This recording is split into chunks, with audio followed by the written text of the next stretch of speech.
Okay, we come across an article. Two farming experts predict massive American food shortages. This is from the Dave Hodges Common Sense Show.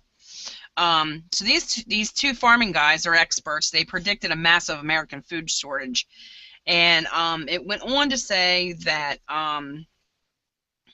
basically, and these guys have, like, from what I'm reading, has been accurate for over like 40 years. Okay, and we'll put the article below so they can read it for themselves. But they're talking about a food shortage here, and to everything that's going on in the world, I'm not surprised.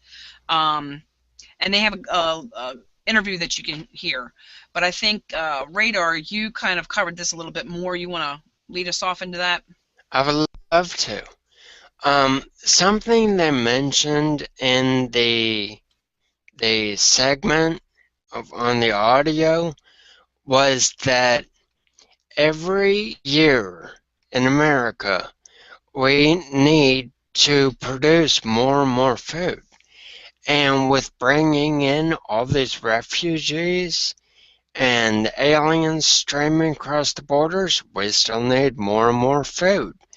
And sooner or later, between that, farmers just basically giving up because of government intervention, and farmers are like, yeah, I'm done. And climate change, um, food's going dry up here. Well, basically by homesteading. You can raise chickens, get your eggs, eat your chickens, meat rabbits. You can do your own produce. And a big one that a lot of people want to stockpile right now for whatever event, either now or in the future, but something that lasts long term, are heirloom seeds. You're right. And emphasis on non-GMO, non-hybrid heirloom seeds.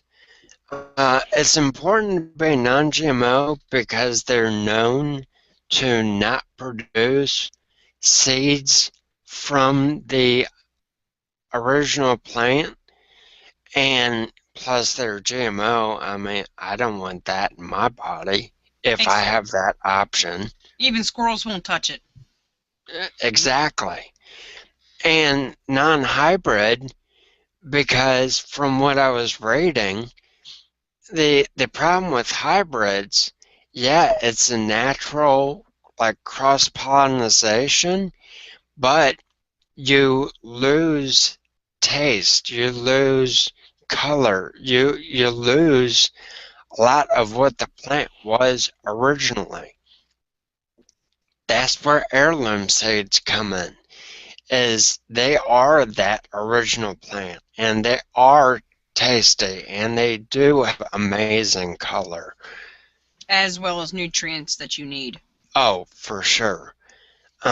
Something have that not many people realize when you go to the store and you go to pick out different fruit, yeah, we'll say tomatoes that look redder, they look better, but also they're better for you, as in the more color they have, the more nutrients they have.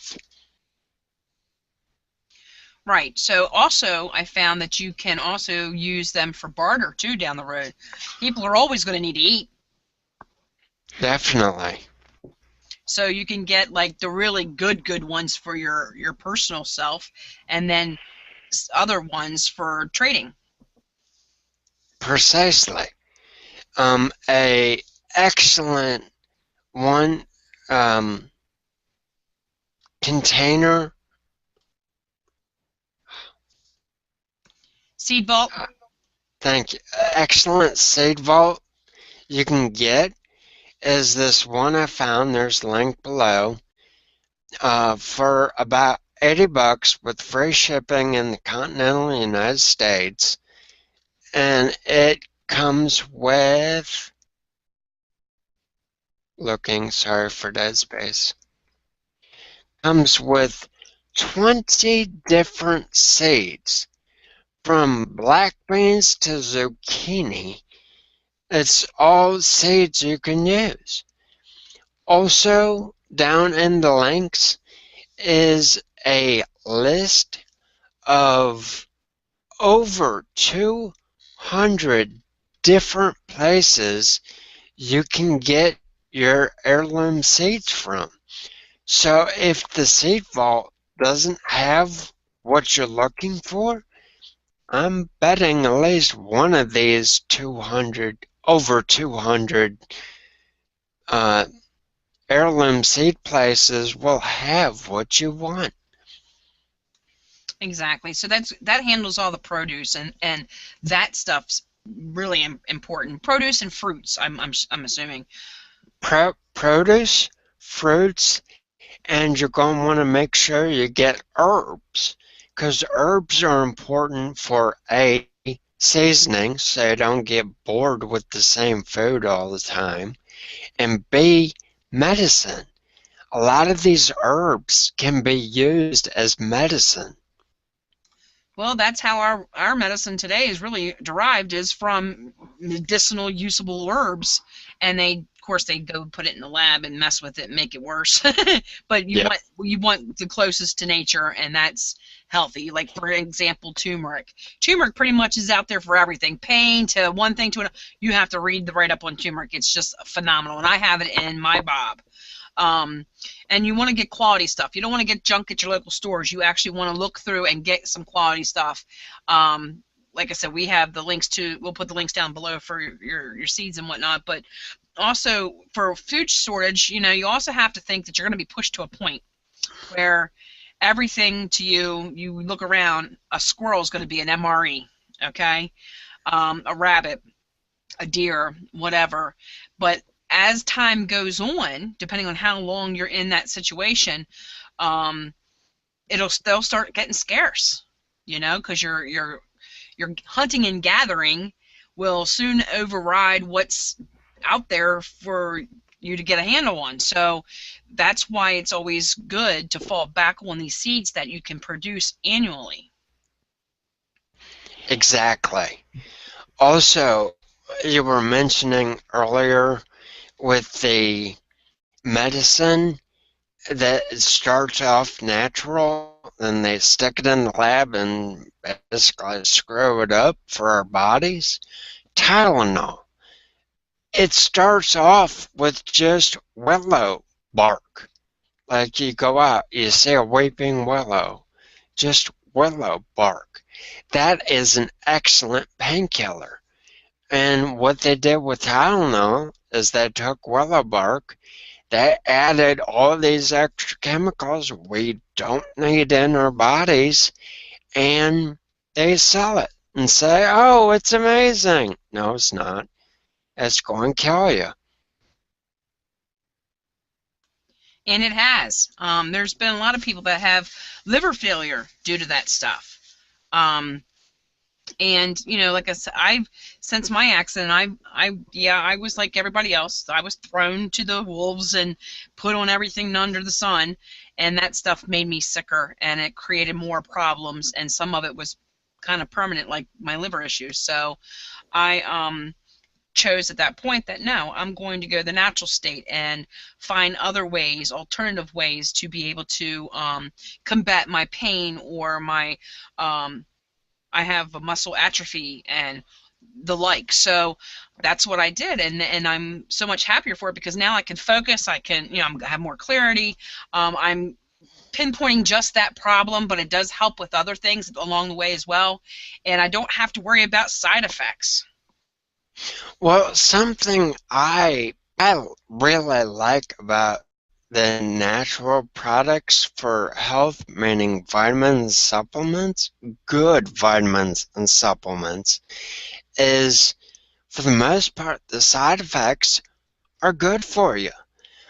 There is multiple vitamins and supplements that I take for like their main purpose, but some of their side effects, Added benefits. thank you, their added benefits are, for example, heart health. I mean, I am probably on 3 or 4 different supplements that the added benefit is heart health. I But am willing to guess I'm not going to die of a heart attack. But you also have to consider this. Those supplements will run out. As good as they are, they will run out. I don't care if you prep them and stash them from now till doomsday, whenever that occurs, they're going to run out eventually. So that's why you need to know what herbs are medicinal and what they do. And they have tons of books in Amazon for that, to choose which poison plants versus what's edible versus what's medicinal. And it's a good thing to learn and to know. And so, like you were talking about the willow bark and that kind of stuff, whatever your supplements you're on right now, and for whatever purpose that they serve, predominantly outside of the extra added benefits, would be good to look at alternatives for that. Because you're just, if you ask me, in a sense, and you can correct me if I'm wrong, RX medications, okay, Okay. we seek out for a alternative, a healthy alternative, by going to supplements. So you're trading one thing for another. So you're still kind of on a crutch there with the supplements because they're over the counter. But now you need to kind of like learn to trade them for something that's whole and natural. And by switching up your diet makes a big, huge difference, bigger than what you think. For example, if you have an acidic body, cancer thrives in acidic bodies. That's all the processed food, junk, and crap we're getting fed, and the GMO and all that stuff makes your body super acidic. So diseases, viruses, cancerous things, all that stuff thrives in that environment. So you want to trade that over and switch over to an alkaline body. And in order to get that alkaline body, all those heirloom seeds that you get for your produce, eating natural raw whole foods, all that's going to turn your body into an alkaline body, and that gives you 10 times the protection against all those things mentioned. So that's your more ticket. Water, good quality water, getting it more into the whole foods, raw foods, vegetables, your greens. You get more protein out of kale and spinach than you will a steak or anything else out there. They're like your two highest ones.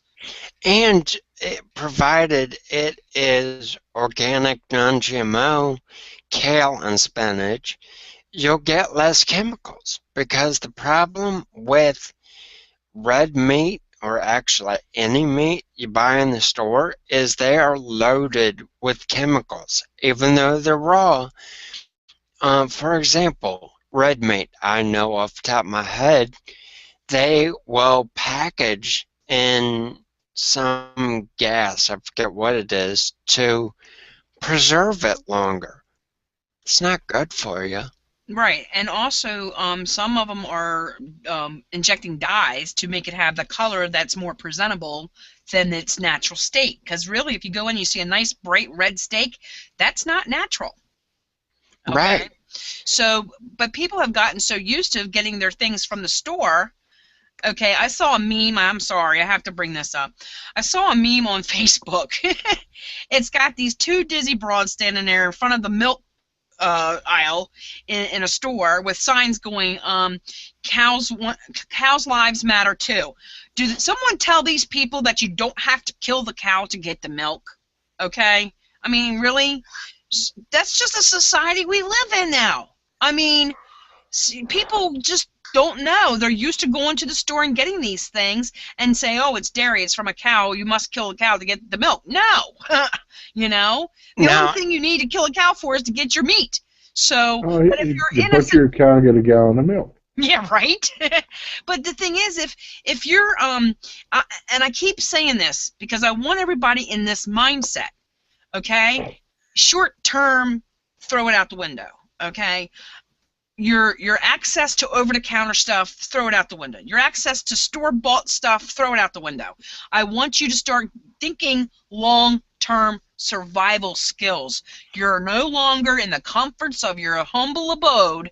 You are out in the nature, okay? And In a this could be lean-to. in a lean-to. You're out in some kind of structure, okay?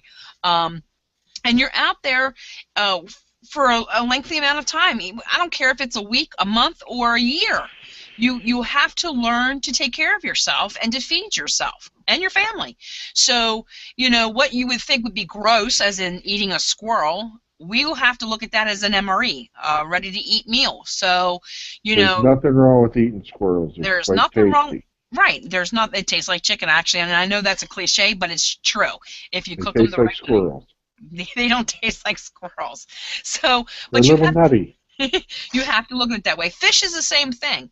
You go fishing or whatever. Now we do have the keep mindset of Fukushima, so you have to see about where you're located at. But for the most part, freshwater lakes or whatever, ponds, rivers, creeks, fishing, and they have okay. Crayfish. I had to sit there and think because we call them crawdads where I'm from, but they're crayfish. That's another thing. I mean, you have to really be in tuned and aware of your surroundings and what's around you and what you can use as a food source. And that's why I really push on the produce of the seeds, the fruit of this, from the seeds, and then you have your meat, and your like you said, your herbs for your flavorings or seasonings and for your Well, medicinal issues. there's another herb I want to bring up. I remembered, and that is peppermint. Peppermint Hmm. will actually help calm your stomach when it's upset, and it will also it works like caffeine in the sense that it gets you up, it keeps you awake, it gets you moving. And it's good to add to pine needle tea. Hmm. It works together and kind of hides that flavor. Yeah. But you need to make sure if you make pine needle tea, it is not a yellow pine. And it's actually a yellow pine. I mean, you can really see the colors so that you can discern the difference between the two. Yeah, the bark and the actual needles look very different. You need to spend a little time online looking up different pictures so you get different time perspectives, and that way you can figure out what is a yellow pine. Me, I live in Florida. Florida, to be honest, sucks when it comes to pine trees because yellow pine is everywhere. When you go to write on a piece of paper, odds are that was a yellow pine tree. And that makes perfect sense. So basically, when you're looking at um, this as a whole, back to the survival thing, you want to ensure that you have everything in place as far as your preps go, for a long term. You don't want to go out there with just a couple of days of food or a couple of weeks of food. Try to go even further out. The ideal would be a year. But with the heirloom seeds, the fruits, and the vegetables, did you find out exactly what the storage shelf life is on those? The particular save vault that we have the link for is 7 years. And if I am reading correctly, that is in a room temperature environment. Now, seeds will last longer refrigerated. Okay, well that's good to know.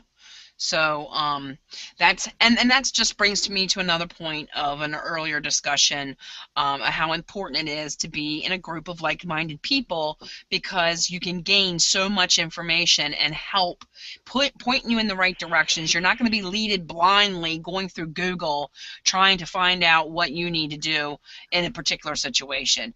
You have everything all at one place, and this is a very big topic for any preppers group as far as survival foods.